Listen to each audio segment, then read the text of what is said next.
morning, everybody. I heard one good morning out there. All right. We're getting there. I'm not asking much of you. Great to be here. I am a little bit jet lagged. I was in Israel this past week with my family, and I lead tours over there. And so if I say something that doesn't make sense, spout heresy, anything like that, feel free to shout from the crowd. It's all right, because my brain and my heart and my brain may not be connected entirely the entire time we're here. But let me do this. Let me open us up in prayer, and I'll set the stage a little bit for what we're going to talk about this morning, and we'll dive right into it. Heavenly Father, I thank you for the chance to be here, and we trust that your word is sufficient. Ask that we would simply point to your word and look at your word and learn from your word this morning, that everything I say would be honoring to you and to your word, and that there would be fruit from every time that we learn, we gather as a church, there'll be fruit from that and what we learn about you. I want to thank you for the ministry of redemption and the men that lead it. And I've seen their heart, I've seen them in the fight, and I'm grateful for that. So I pray a blessing on them, and I'm grateful to be here this morning. May your word reign supreme in our hearts and our minds. Amen. All right, so the last number of weeks, there's been this really great arc that Bobby and Daniel and Nick have been teaching from, and it's such a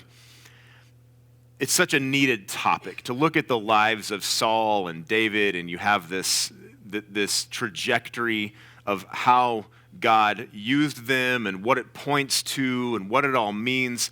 Usually when you hear sermons on Saul or David, particularly David, this is what you get. When I say, you guys can fill in the blanks here. When I say David, you're going to give me an answer, okay? David and, okay, Goliath. The other David and Bathsheba, I heard it. Those are the two things, right? Like, that's what we know about David. David and Goliath, David and Bathsheba, the end.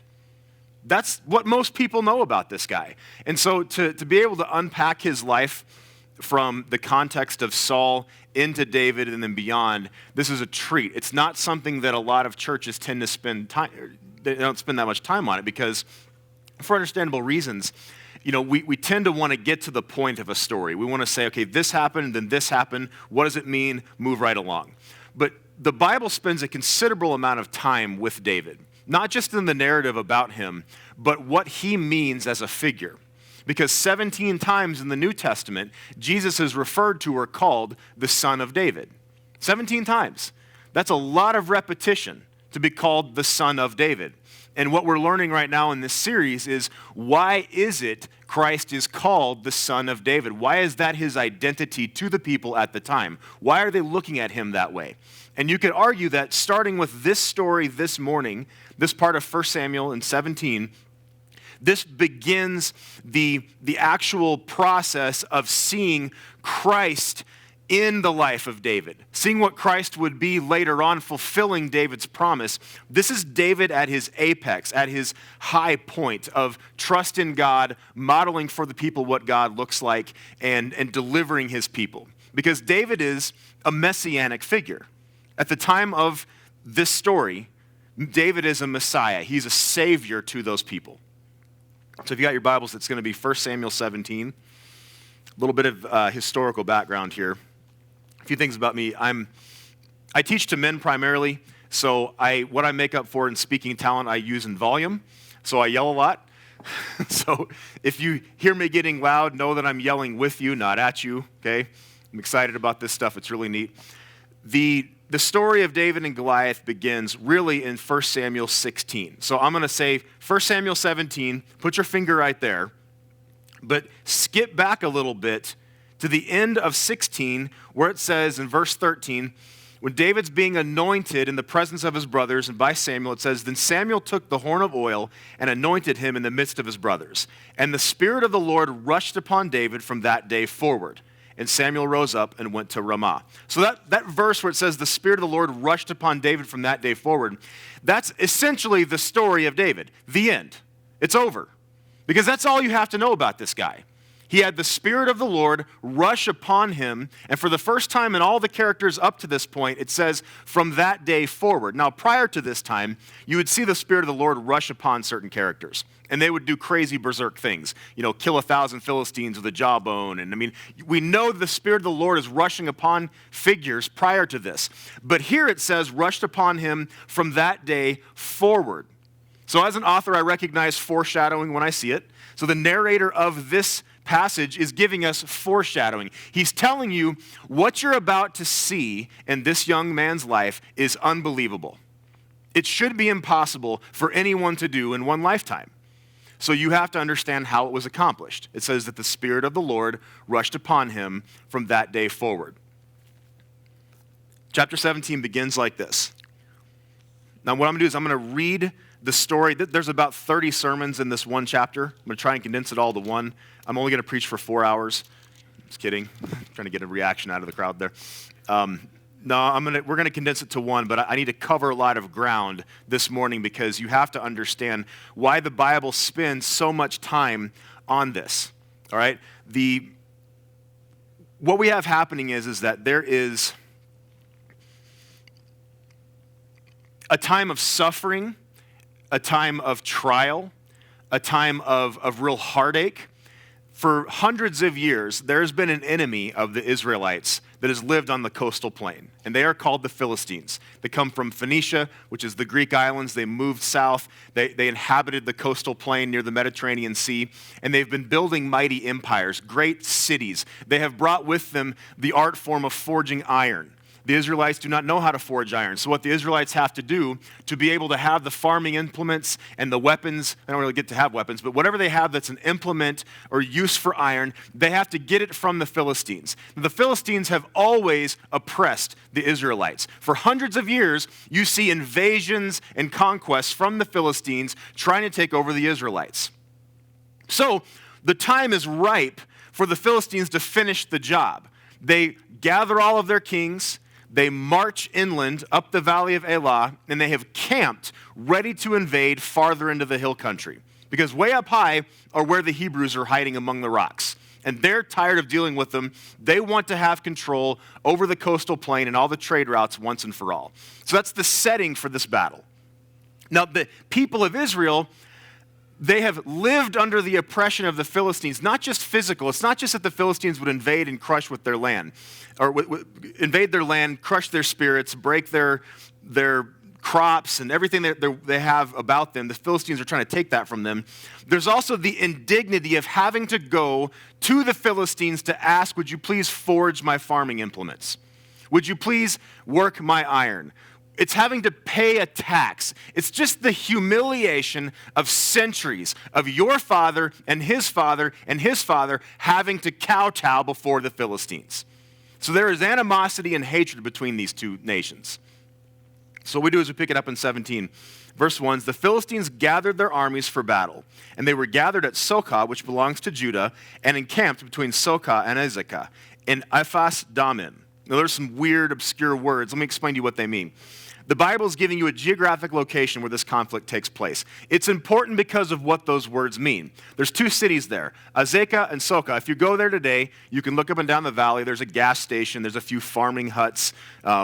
There's a new neighborhood being built on a hillside. There was never anything put there in the centuries since then. It's just kind of quiet. But in those days, if you were to go there 3,000 years ago, you would know the name Ephas Dammim very well. If you were a wife or you were a mother, you knew that that was the place that your husband or your son was going to go to die.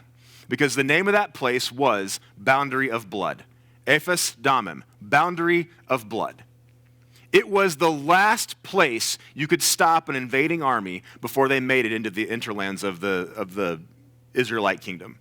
So if you were going to stop an invasion and the plunder and the rape and the pillage that was going to come from that, you had to do it there. So when you heard the mobilization orders come from the king's men going from town to town, village to village, that said, get to the Ephas Dammim, you hugged and squeezed like your life depended on it, your loved ones. And then when they were there, you prayed the entire time. Because this is it. This is the last stand of your people. It says, and Saul and the men of Israel were gathered and encamped in the valley of Elah, and drew up in line of battle against the Philistines. And the Philistines stood on the mountain on the one side, and Israel stood on the mountain on the other side, with a valley between them. And there came out from the camp of the Philistines a champion named Goliath of Gath, whose height was 6 cubits and a span. He had a helmet of bronze on his head, and he was armed with a coat of mail, and the weight of the coat was 5,000 shekels of bronze. And he had bronze armor on his legs, and a javelin of bronze slung between his shoulders. The shaft of his spear was like a weaver's beam, and the spear's head weighed 600 shekels of iron. And his shield bearer went before him. Now, why do we get this explicit description of his armor? It's because what the narrator is doing is, at the time, if you were to read this or hear this, you would be reading and hearing a description of impossible wealth and privilege and prestige. It's basically rubbing it in the noses of all the Hebrews who don't have armor of any kind, much less even weapons. Guys, they're showing up with rocks and sticks. That's how they're fighting. The reason we know this is because in previous chapters of the narrative here, we know that when Jonathan and his armor bearer are fighting the Philistines, they're one of the few that even have weapons in the entire army. So this description is to basically make the point that this champion glitters with the wealth and prosperity of the Philistine kingdom. They have forged weaponry and armor for him worthy of a god because that's how they see him. He is a representation, a manifestation of their gods on the plain. So he has all of this armor. Yes, he's mighty and huge and gigantic, but what he's wearing is itself scary. They would see up on the hillside a bunch of Hebrew shepherds looking down. They would see and know our nation will never be that powerful. We will never reach the heights that the Philistines are reaching. Why is our God not good enough to get us there? Why do we have to be up here with rocks and sticks? They would see his armor and think that. That's why the description is so deliberate. And he said this, he stood and shouted to the ranks of Israel, why have you come out to draw up for battle? Am I not a Philistine, and are you not servants of Saul? Choose a man for yourselves and let him come down to me. If he is able to fight with me and kill me, then we will be your servants. But if I prevail against him and kill him, then you shall be our servants and serve us. And the Philistines said, I defy the ranks of Israel this day. Give me a man that we may fight together. When Saul and all Israel heard these words of the Philistine, they were dismayed and greatly afraid. Now, there's a VeggieTales version of this, right? I mean, you're tracking with me, parents, okay? Well, I mean, we're young church, you guys get it. So in the VeggieTales version of this, you have Junior Asparagus, I believe is the main character. He's playing David. And all the cucumbers and tomatoes and everyone that's out there. And what you have is Goliath comes out, and all of the army of Israel, it says they were dismayed and greatly afraid. Now, this is true. So would you be if you had to stand there facing this. If I had to look down and know we're outnumbered probably 20-1 and we don't have weapons, I would be dismayed and greatly afraid too. But let's give some credit where it's due here. This is something that's a little bit of a hidden nook here. But think about it. They still showed up. They still showed up. They're there. The first thing to do when following God into what seems like an impossible and difficult situation is to first show up. Just be there. Be there and wait for him to deliver. To their credit, they're there waiting for him to deliver. Now, the other thing about this is that in modern America, we have a hard time wrapping our mind around wars and invasions and conflicts because it always happens over there. We fight I was in the army for a long time, and we fight what's called wars of convenience. That means that we pick and choose the wars we want to fight. We do. If we want to fight in a war, we have to mobilize the National Guard, we have to mobilize the reserves, we have to authorize the budget in Congress, and we have to take all of our men and women and fly them or ship them across oceans to get there and fight. And we fight for as long as we can take it as taxpayers over here. And when we get sick and tired of it, we're like, that's enough, bring them home, and then we bring them all back in. It's always a war of convenience. These people, to this day, don't fight wars of convenience. They fight wars of desperation and survival.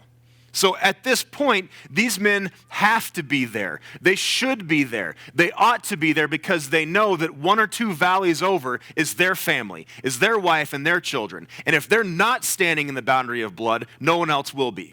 So when I teach this stuff to like men's conferences, and like I said, my ministry is primarily to men, I tell them, be the guy that shows up and stands there. You don't have to know what you're doing yet. Just show up. Be there. Be between the enemy and what you love. And so what these men are doing is they have shown up, they're in the valley at the boundary of blood, and they're between the enemy and what they love. And when they see the taunt, here's what they see and what they understand. Remember, context of the times.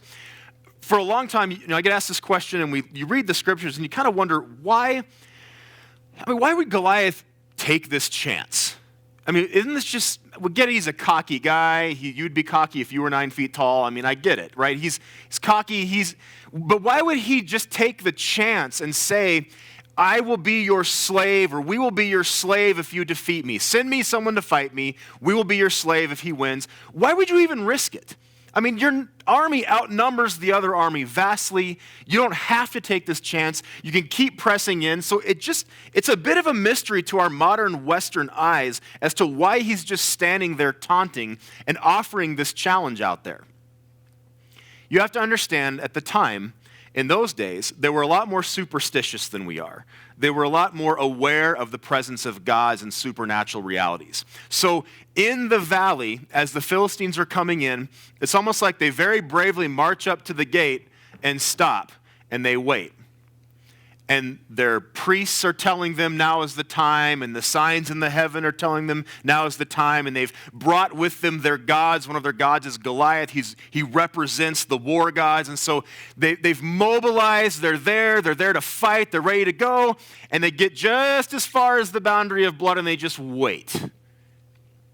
And Goliath says, okay, here's my challenge, and he waits. And it says for 40 days this goes on. Now, why isn't it? The Philistines just go, there's the Hebrews, let's go crush them. We have weapons and they don't. It's because of this. They were trying to see whose God controlled the field. In those days, you had trial by champion or combat by champion to determine whose gods were in control. You see this show up in the Iliad and the Odyssey with Homer. You see this in the ancient records frequently. You say, our best guy will fight your best guy, because who's actually fighting here are the gods behind those two guys. So your guy and your gods are going to fight. My guy and my gods. And whichever one of our guys wins, that means that those gods are sovereign over the field that day. So the Philistines moving forward, throwing Goliath out there, this is their best foot forward. They're going to tell these Hebrews once and for all, our gods are here and they're ready to fight. But they hold off just a little bit because they have a memory. And here's their memories. They remember from all of these years, these pesky Hebrews have this God. And when he shows up, it goes very badly for them. Because they remember the guy with the jawbone named Samson who killed 1,000 Philistines. They remember Samson ripping off the gates of Gaza and carrying them off by himself. So when they think of Hebrew champions, they quake a bit in their boots too. They understand that there's this wild, crazy, untamable God way up in the hill country that they've heard rumors of. And they heard about what happened in Egypt. And all of these stories and legends. Guys, remember, this stuff isn't forgotten about. It's told from father to son and spread all over the place. So the stories of the Hebrew God are alive and well in the Philistine ranks. They remember, like Bobby preached about not long ago, about the Philistine idols falling down before the ark. They remember these things. And as they remember these things, they're thinking to themselves, okay, you can see the huddle of the kings and their council saying, we're going to go up here and we're going to wait and we're going to see. Because they want no part of that God if he's on the warpath. So by putting Goliath out there, what you have then is a contest of champions, a duel of gods that we're setting the stage for. And the Philistines said, Verse 10, I defy the ranks of Israel this day. Give me a man that we may fight together. When Saul and all Israel heard the words of the Philistine, they were dismayed and greatly afraid. Verse 12, now David, now I left the transition there.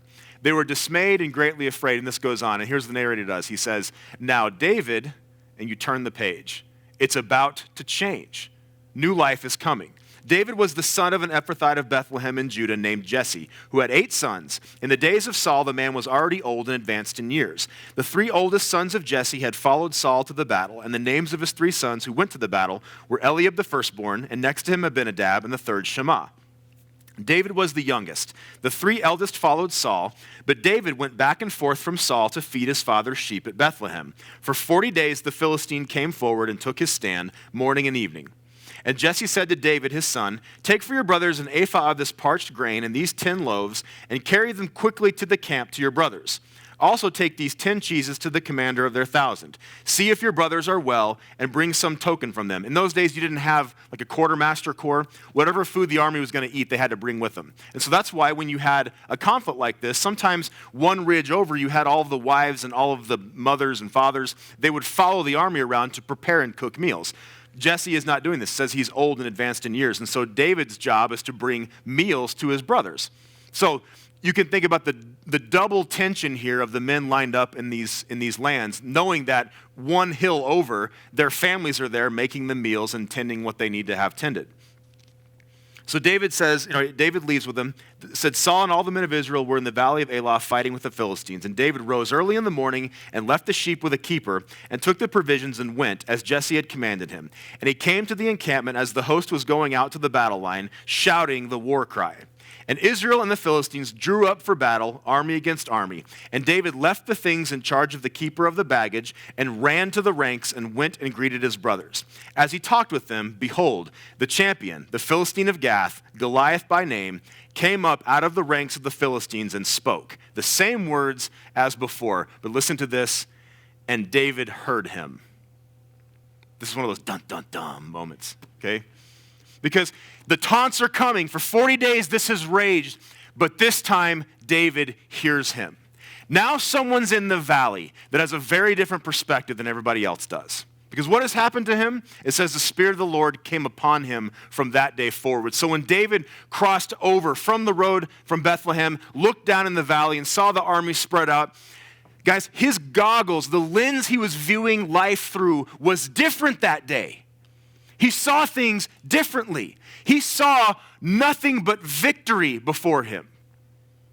That's why the Bible says, and David heard him, because the first thing David does, it says, all the men of Israel, when they saw the man, fled for him and were much afraid. And the men of Israel said, have you seen this man who has come up? Surely he has come up to defy Israel. And the king will enrich the man who kills him with great riches and will give him his daughter and make his father's house free in Israel.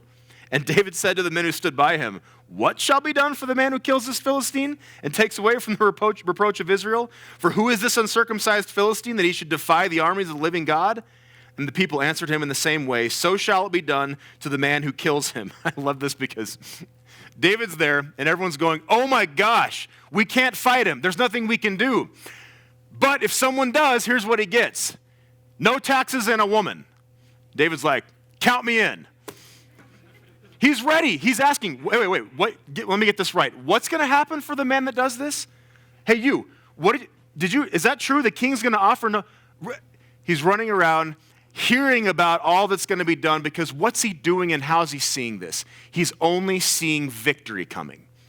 He's not terrified of things. He's not quaking in his boots. He has the Spirit of the Lord on him in power in that moment. And so when he sees Goliath down there and he hears the fear of the ranks of the people, he's trying to rally them. He's trying to tell them, wait, what? Why is no one stepping up to fight? What's going to be done for this guy?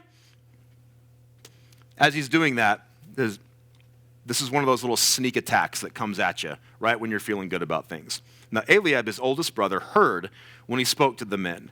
And Eliab's anger was kindled against David, and he said, why have you come down, and with whom have you left those few sheep in the wilderness? I know your presumption and the evil of your heart, for you have come down to see the battle. And David said, what have I done now? Was it not but a word? And he turned away from him toward another and spoke in the same way, and the people answered him again as before. The wounds inflicted by an older brother in this time period would have been devastating. Because David, remember, is kind of the backup son. You have the oldest sons, and you work your way down the list, and then you have the backup sons. It means if something goes wrong with the first few sons that you have, and you don't have an heir, then the backup sons get it. So you already feel that as a younger son in the ancient world. But now, humiliating him in front of everybody is his older brother, telling him these things. Now, keep that in mind, as we're going to come back to it later. It plays into this. When the words that David spoke were heard, they repeated them before Saul, and he sent for him. And David said to Saul, so David's out there, he's saying these things about, what's going to be done, what should we do. They tell King Saul in his tent what's happening, so David comes before Saul. Verse 32, and David said to Saul, let no man's heart fail because of him. Your servant will go and fight with this Philistine. And Saul said to David, you are not able to go against this Philistine to fight with him, for you are but a youth, and he has been a man of war from his youth. But David said to Saul, your servant used to keep sheep for his father. And when there came a lion or a bear and took a lamb from the flock, I went after him and struck him and delivered it out of his mouth. And if he arose against me, I caught him by his beard and struck him and killed him. Your servant has struck down both lions and bears, and this uncircumcised Philistine shall be like one of them, for he has defied the armies of the living God.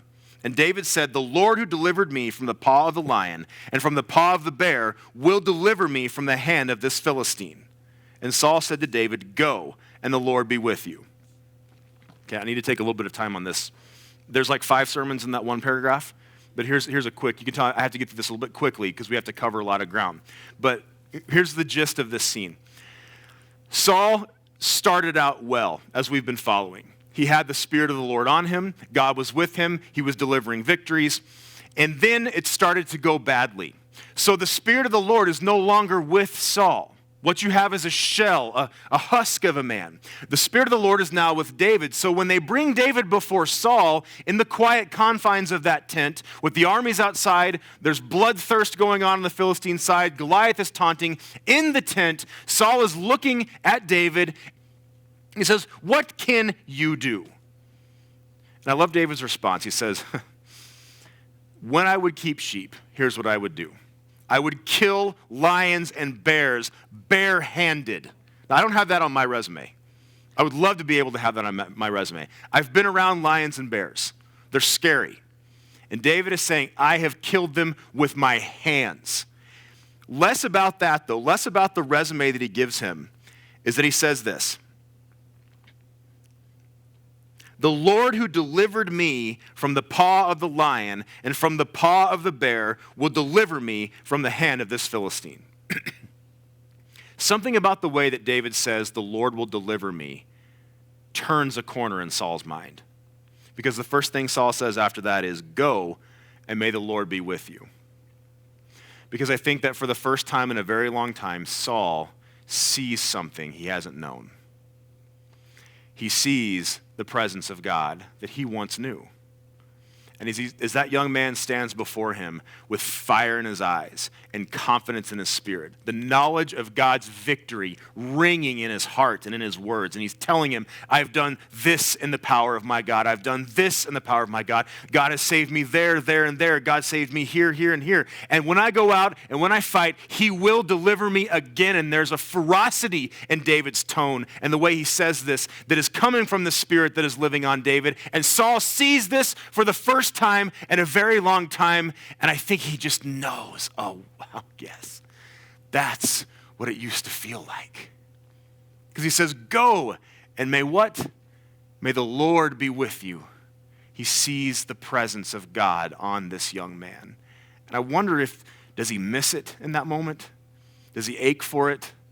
You get these little glimpses of Saul once in a while. You read further in the story as he's hunting David and chasing David. And he goes back and forth. He'll be desiring David's death. And then David will cry out to him. He'll call him Father at times. Father, why are you chasing me? And Saul will say, David, my son, I'm sorry. It's anguish-filled interactions between these two. Saul has these moments of lucidity, these moments where he kind of comes out of his fog, out of his haze, and he recognizes the power of God, the presence of God, the comfort of God, and he has to miss it. He has to yearn for it because you see him doing so. Because who should be out there facing Goliath right now? Who should be the one in front of their people, boldly saying things, boldly countering the insults Goliath is launching? Goliath is taunting their God. Listen to me, please. He's taunting their God, and no one's taunting him back. No one's answering those taunts. So the name of the Lord is being dishonored in the territory of the Lord. That is completely unacceptable. And their king hides in his tent. And so when David comes in, what David's mad about, it's not that David felt dissed personally. What David is feeling and what he's mad about, righteously so, is because the Spirit of the Lord is on David, and the Spirit of the Lord is offended and angry that Goliath is in the valley saying these things. So what David says to him is, the Lord will deliver me. My king, we will win. The Lord will deliver me. And Saul sees this. He says, go, and may the Lord be with you. Then Saul clothed David in his armor. He put a helmet of bronze on his head and clothed him with a coat of mail. And David strapped his sword over his armor, and he tried in vain to go, for he had not tested them. Then David said to Saul, I cannot go with these, for I have not tested them. Okay, pause. If you've read this story before, you've heard it taught, how many of you thought the armor's too big for David, that's why he can't go? I mean, be honest. We all think that, right? Because VeggieTales showed us that. Because other little, Sunday school, I grew up in the South too, man. My dad was a preacher. I was a preacher's kid. His grandfather. I mean, we had the flannel board, right? We have Goliath. Here's David. He's got the sling. I mean, we move the characters around because that part of the story, you have Saul's armor and David's arms just kind of sticking out of it, and his head doesn't fit in the helmet. And we thought for so long, David's just this little kid. He's like 8 years old, and he doesn't fit into armor. That does not fit the biblical description. What does David say he has done? With my bare hands, I have killed lions and bears. 8-year-old boys can't do that stuff. It says he's a youth. It means he's probably a teenager at this point, but he's a young man. And David, it's not so much that he can't fit the armor. Follow the nuances of this. It says, David said, I cannot go with these, for I have not tested them. It doesn't say it's too big for him. He says, I have not tested them. Why is that so important, the word tested? Why is that used there? A warrior knows his gear. A warrior knows it. A warrior fights with the gear that he knows, that he's comfortable with, that he's trained before.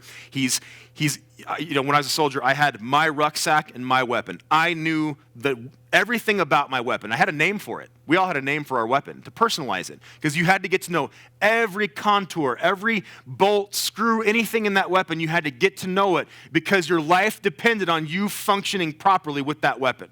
You had to know it. You had to know where in your rucksack things were packed. Where's your medical kit at? All these things had to be known to you. It's my gear. I fight with my gear. I know my gear.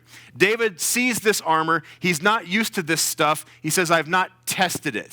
So 2 things are being said at the same time right now. 1, I've not tested it. It's not my gear. I can't fight with it comfortably. 2 could be this. This armor hasn't seen combat for a while, my king. He sees Saul's armor, and he sees Saul offering him this armor. And several things are going on in the subtext of this. If David walks out of that tent wearing this armor, what just happened? Saul has abdicated the throne of Israel. Because if the men see him walk out wearing the king's armor, they will naturally and rightfully assume that there is a new king. There is a new king coming down. What has David been anointed to do? Become the king. How powerful in this moment for David would it be to just grab that armor? To just put that armor on? Because what's happened with David? Samuel has anointed him. He said, you're going to be king. You're the Lord's chosen. Now, all of the signs in a criminal court would convict. This is your moment, big guy. You've been anointed. The people need saving. This is like straight out of a Hollywood ending. This is the time that you, with a chorus of angels, rise to the throne. This is your moment. This is when you become king. The king's even giving you his armor, but something deep inside David's spirit just goes, it's not yet time. So David, very respectfully to his king, says, I cannot go with these, for I have not tested them. So several things could be happening at once here. He wants to honor the king. He hasn't tested this armor, and it's not yet his time. And in a moment of indescribable discipline, David says no to the throne that he has been offered and told was his, because it's not yet his time. He's walking that closely with God. So David put them off. Then he took his staff in his hand and he chose 5 smooth stones from the brook and put them in his shepherd's pouch. His sling was in his hand and he approached the Philistine. Now I get asked, why 5 stones? Not for everything under the sun, but they represent faith, hope, love, chastity, charity. Okay, the Bible doesn't say that. It just says that he picks up 5 stones. At some point, David crosses the valley, and there's a small brook, and he kneels down, he picks them up, and the Bible identifies 5. We don't exactly know why, but here's a possibility. When he picks it up, in the ancient world, you had to fight everyone in a family if you fought one person. So if I was going to pick on you, I had to fight you and your brothers and your father and whoever else in your family could still walk and fight. That was the challenge. So yes, I may fight you, but I'm also going to have to fight your family because you had the belief that your family had your back as well. Who else is in the valley right now with David? Brothers.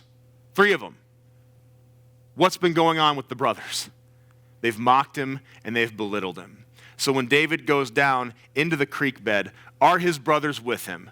No, they are not. They are on the hillside looking at him with envy and jealousy and scorn. They're going to let their brother go out and die all alone.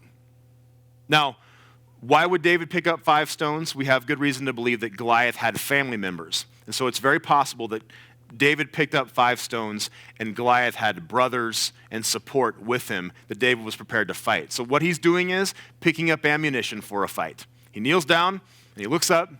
All right, 1, 2, 3, 4, 5 of you. 1, 2, 3, 4, 5. And he proceeds forward. Man, what righteous confidence. What holy, righteous bravery that is. The Philistine moved forward and came near David with his shield bearer in front of him. And when the Philistine looked and saw David, he disdained him, for he was but a youth, ruddy and handsome in appearance. And the Philistine said to David, "Am I a dog that you come at me with sticks?" And the Philistine cursed David by his gods. The Philistine said to David, "Come to me, and I will give you your flesh to the birds of the air and the beasts of the field." Then David said to the Philistine, "You come to me with a sword and with a spear and with a javelin. But I come to you in the name of the Lord of hosts, the God of the armies of Israel, whom you have defied. This day the Lord will deliver you into my hand, and I will strike you down." Let me pause for a minute. This is kind of like that press conference between 2 heavyweight boxers when they're taunting each other. Goliath taunts David and curses him by his gods. So David returns that and one-ups the stakes. Goliath says to him, "I will kill you and feed your body to the birds and the beasts." And David says, "Oh, really? I will kill you, cut off your head, and feed your whole army to the birds and the beasts." He one-ups the taunt. He volleys back the curse. Listen to me, he will not see the honor of the name of the Lord trashed in this valley this day. For 40 days, Goliath has taunted, and it says that he's cursed them by his gods because he's trying to determine if in this land in front of him, the Philistine gods rule or this Yahweh God rules. And David is answering him saying, "Oh, no, no, no, no, no. You say that, but I say this." The most important thing that can happen so far in this is David answering and defending the name of the Lord, bringing honor to the name of the Lord. And he's very clear about what he's going to do. "This day the Lord will deliver you into my hand. I will strike you down and cut off your head. And I will give the dead bodies of the army of the Philistines this day to the birds of the air and to the wild beasts of the earth, that all the earth may know there is a God in Israel, and that all this assembly may know that the Lord saves not with a sword and a spear, for the battle is the Lord's, and he will give you into our hand." Now, when the Philistine arose and came and drew near to meet David, David ran quickly toward the battle line to meet the Philistine. And David put his hand in his bag and took out a stone and slung it and struck the Philistine on his forehead. The stone sank into his forehead, and he fell on his face to the ground. Slinging was an ancient warfare art. You see them in inscriptions in Nineveh and places like that. There were battalions of slingers. Get out of your head a slingshot with a little pebble in it. We're talking a large rock, probably the size of my fist, and a shepherd's sling was long. You could whip up a lot of speed on these things. I've seen guys stand there and blow up watermelons from 50 feet away. Pa! I mean, they were a formidable weapon. So David does this on the run with perfect aim and strikes him. Why do I give you that grisly detail? It's because prior to this time, in the way that David describes his upbringing and what his job was, he was faithful to be competent and diligent in the work of his hands and the training of his body and mind to be ready for that moment. God is going to give him victory. God is flooding him with his spirit, no question. Also true is that David is ready for this moment. He's ready. He's been in the fields, he's been practicing, he's been drilling. That, for us as believers, is important. We claim no credit for any victory or movement of God, period. Also true, we can be disciplined and learn what we're supposed to learn and live our lives as a glorified offering to God. We want to please him and serve him and get better at what we do. I don't care if you're Tim the accountant or you're Barb the gardener. Whatever it is that you do it excellently. Train your hands well. The Psalms say, train my hands for war, train my fingers for battle. I want to be prepared and ready in all seasons as a Christ follower. I want to be ready. David at that time is ready, so ready, in fact, that on the run he can hit the forehead of Goliath with his sling. It says, David prevailed over the Philistine, verse 50, with a sling and with a stone, and struck the Philistine and killed him. There was no sword in the hand of David. Then David ran and stood over the Philistine and took his sword and drew it out of its sheath and killed him and cut off his head with it. When the Philistines saw that their champion was dead, they fled. And the men of Israel and Judah rose with a shout and pursued the Philistines as far as Gath and the gates of Ekron, so that the wounded Philistines fell on the way from Shaharaim as far as Gath and Ekron.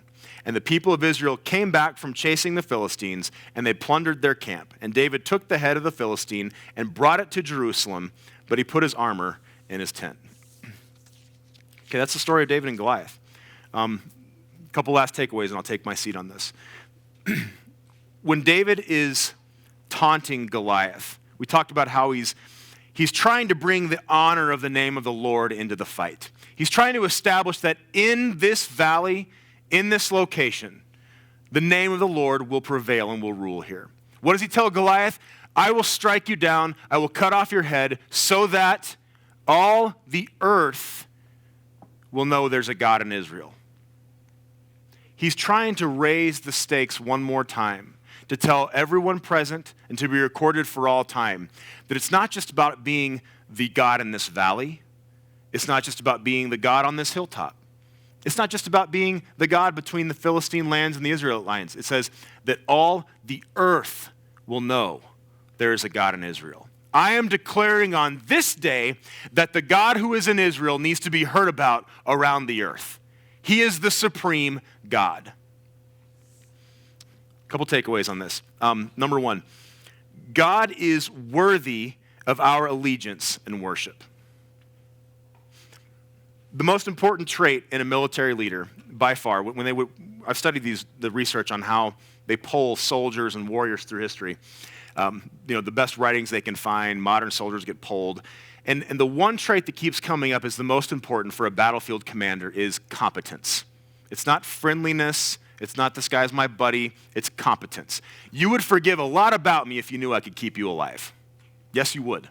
If you knew I could keep you and your family safe, there'd be a lot about me you would overlook. If we're in the middle of a fight, we're in the middle of a battle, and lives are on the line, and bullets are flying, and it's getting scary, the most competent person needs to step up in that moment. The person who knows what they're doing. There were military leaders that I had that I could not stand them, but I also knew they could get me out alive. They knew what they were doing. So why do I bring that up? It's because God is so much more worthy of our worship than a competent military leader is. We worship God because he's worthy. Listen, I don't want to worship God because of the good feelings he gives me. Okay, I can find that elsewhere. Money can buy happiness. Yes, it can. It can. It can't buy you joy, but it can definitely buy you happiness for a while. So if I want a warm, fuzzy feeling, man, I'm going to spend something, I'm going to acquire something, I'm going to do something to feel better. So if I want the guy who makes me feel better, that guy's not really worthy of my worship. The only one worthy of my worship is the one who is worthy of my worship, the one who spins the stars and commands the waves and reports the lightning bolts. That God is the one worthy. That's the God in Israel I want to worship. So guys, we start with worshiping God because he's worthy to be worshiped. It's not because he tickles our ear with sweet nothings and makes you feel better about yourself. It's because first and foremost, who is God?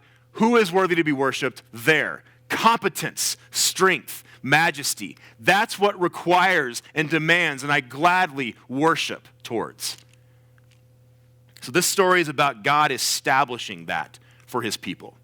It's about God showing his people as he had through the centuries to that point. Whether it was when they were in slavery in Egypt, whether they needed the judges, whenever it was, God will occasionally step in and tell his people, I am worthy of being worshiped by you. I am strong to save you. I am competent to deliver you. Trust me. That's the first reason we worship him. And yes, he loves us. Praise God for that. Yes, we get good feelings from him. Praise him for that. Those are wonderful things. I want to be comforted in my distress. I want to know that he loves me. These are good things, but they're not what I primarily worship him about. It's because he's worthy of being worshiped. And my enjoyment of those things, the warmth of God, the love of God, my enjoyment is based upon I know he's big and he's strong and he's got me. He's worthy of being worshiped. So number one, God's worthy of our allegiance and worship. Number two, God will share his glory with no one. Isaiah 42:8 says this, I am the Lord, that is my name. I will share my glory with no one or my praise with idols. You see how God then views things like Goliath, things like the Philistines and how they curse him in their valleys and in their cities? Is I am the Lord, that is my name. I will share my glory with no one. God will share his glory with no one. I cannot take it from him. You cannot take it from him. He is very protective and guarded and proud to announce that his glory is the only glory that matters. So that day in the valley, we got to see God's glory on full display. This is a story about God making himself great over his enemies. This is a story about David being used by God to bring the Lord's victories about. This is not an underdog story. If you've ever been taught that this is an underdog story, you've learned it wrong. I don't know how else to tell it to you. At no point in this entire story is David an underdog. Are you tracking with that? Nowhere. At no point. I know in March Madness, in college football season, we always hear about David and Goliath. It's a story of the underdog.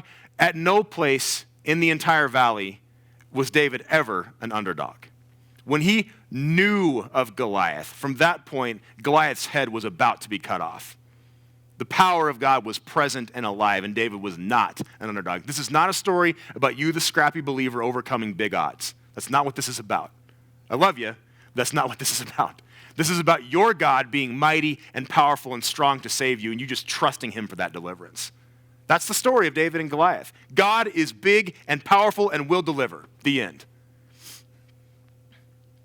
God mocks his enemies, and so can you in his name. I like this. There's a little bit of my dad can beat up your dad. You guys ever had that argument with your buddies growing up? Maybe we did that. I mean, I remember with my buddies arguing, my dad can beat up your dad. There's a little bit of that with God that we can taunt the enemy with. We can know and have confidence in that God is strong, and he's more powerful than Satan. And so we can righteously taunt in his name. David righteously taunts the enemies of the Lord here. I'm not saying that the guy across your street who doesn't know Jesus, you're going to go righteously taunt. I'm not saying that. I'm saying that what we do is that we have a mindset. Please listen. We have a mindset where the enemy of our soul who hunts us is under the thumb and the authority of God. We can boldly and proudly represent the name of Jesus Christ and not be afraid of it because we are on the winning side. Our dad is stronger than your dad. Our God is the powerful God. Our God will prevail here. That's how confident we are. That's how assured we are. We can live our lives knowing victory is oxygen to us. As sons and daughters of the Most High God, victory is what we know in his name. Doesn't mean that we don't have struggles and hardships and trials. It's not always defined as what we would like to have it defined as. But we are on the winning side at all times and in all places if you belong to Jesus Christ. Last thing is this, Jesus, the fulfillment of David. I mentioned before, 17 times in the New Testament, Jesus is referred to as the son of David. What were the Jews looking for? When Jesus appeared, we're about to celebrate Christmas, and he was born in Bethlehem, and this is the Messiah coming.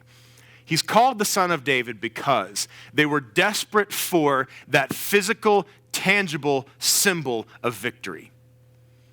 They were desperate for the Messiah who would come in and be able to taunt the giants of the Romans and say, come at me. I will cut your head off and feed your armies to the birds and the beasts. I will do this, and we will establish. And David in his 40-year reign finally crushed the Philistines, this is so important to grasp. The reason that the Jews rejected him and the reason why Jesus was not what they were expecting was because they knew the story of David so well. They knew the Goliath story. They knew that in his lifetime, David vanquished the Philistines to the mists of history.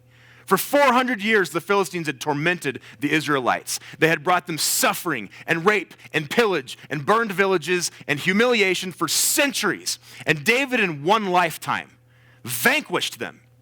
He so crushed them in battle again and again and again that his own vassals sat on Philistine thrones and the Philistines paid taxes to them.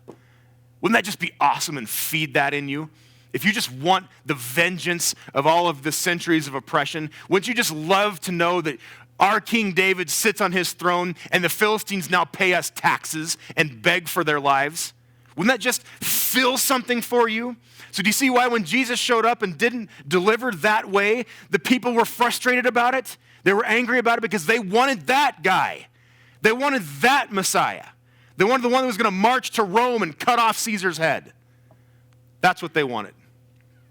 But what Christ was doing and what we celebrate in this season that is so beautiful and so spectacular is that's just pittance. What Christ is doing is that in the heavenly realms, he is once and for all crushing the what? The head of the serpent. You seeing a theme here? We're cutting off the heads of Goliath. We're crushing the head of the serpent. Once and for all, Christ is telling all the gods of the earth, all the valleys and all the boundaries of blood that are out there, he's telling them, I am supreme. He crushes their head. And so even though the people don't see it, it doesn't manifest in a way they can physically understand, Jesus is taking this echelons beyond what David ever could take it. And he's saying, yes, he's the son of David. David started something here. But Christ is the fulfillment. He's the totality of it. He is the one that looks across the enemies of all spectrums, and he says, he will be victorious. He will share his glory with no one. That's the story of David and Goliath, is that God will share his glory with no one.